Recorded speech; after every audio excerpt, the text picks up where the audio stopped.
Nike's new athletic hijab makes a political statement, whether it wants to or not.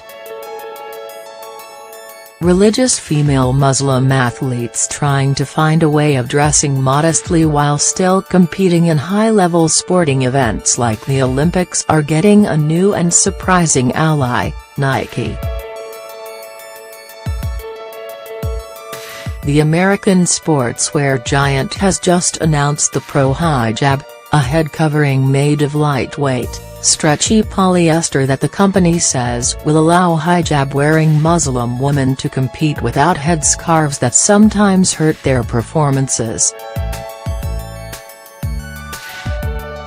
The hijabs will go on sale next spring and are expected to cost around $35. The announcement only escalates Nike's ongoing expansion into Middle Eastern markets and boosts a broader push for inclusion and representation in athletics.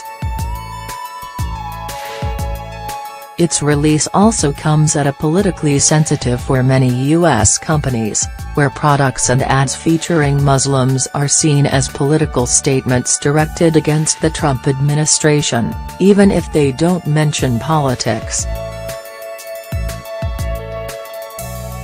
Amazon, for example, aired a commercial in November last year featuring two old friends sharing tea, a Muslim imam and Christian priest. While many people praised the ad, it also drew criticism and anti-Muslim hate from right-wing websites and viewers, including InfoWars, which called the ad Islamic propaganda. Some people have similarly responded to Nike's announcement about the Pro Hijab. One commenter named Blue Pizza posted in response to an article on Heat Street, saying, "I wish Western companies would not cooperate with Sharia by making such products. Is the future of Western civilization worth the minor percentage of Nike's profits these products represent?" Like Amazon and other companies, Nike didn't frame its announcement of the new hijab in any political terms.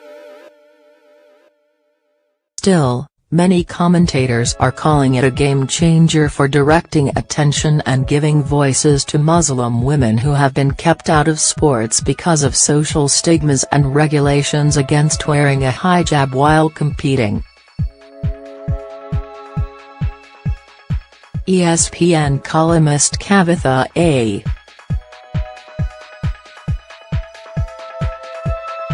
Davidson said, "While it shouldn't take a major global brand to legitimize the inclusion of women of all faiths in sports, it certainly can't hurt."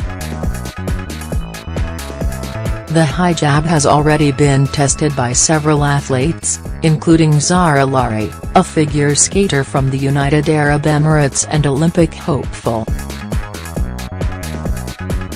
"I was thrilled and a bit emotional to see Nike prototyping a hijab," said Larsson in a statement reported by the Christian Science Monitor. "I've tried so many different hijabs for performance, and so few of them actually work for me.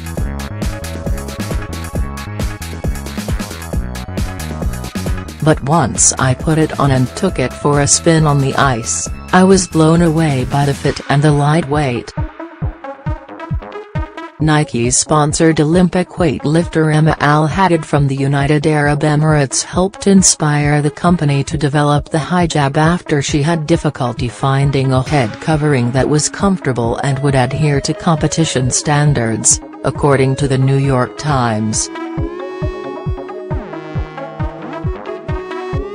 Haddad appeared in a Nike advertisement in April 2016, wearing a hijab without a logo.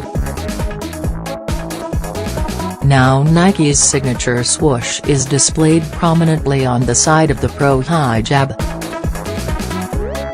Nike's announcement pushes the conversation on representation in sports and what it called in a statement a cultural shift that has seen more women than ever embracing sport and an increased acceptance of the inclusion of all women in sports.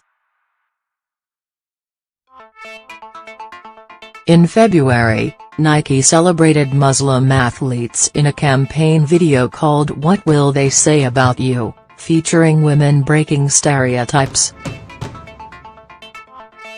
The video went viral and was the first step in Nike's expansion into the Middle East. But while it is important for Nike to finally recognize hijab-wearing athletes, Davidson pointed out that there are still many hurdles to overcome in leveling the playing field for Muslim women athletes. It wasn't until 2014 that FIFA, the international soccer organization, lifted the ban on athletes wearing religious head covers. FIBA, the world's basketball governing body, still bans religious head covers, including hijabs and turbans. Now that Nike has released this line of headgear, the hope is that FIBA, and the sports world at large, will start making Muslim women a priority, too, wrote Davidson. Nike is not the first company to release a line of hijab sportswear. As The Guardian's Shireen Ahmed noted, smaller sports companies have been designing hijabs for decades, including Oregon-based Toy Iceland Capsters, which has sold sports hijabs since 2001. But Nike's announcement is still important as the global company pushes the conversation on inclusion. I don't expect Nike to become a savior for Muslim women, who can certainly defend themselves, but solidarity and support is important, wrote Ahmed. Many Muslim women continued this conversation on inclusivity in sports on Twitter, with one woman tweeting,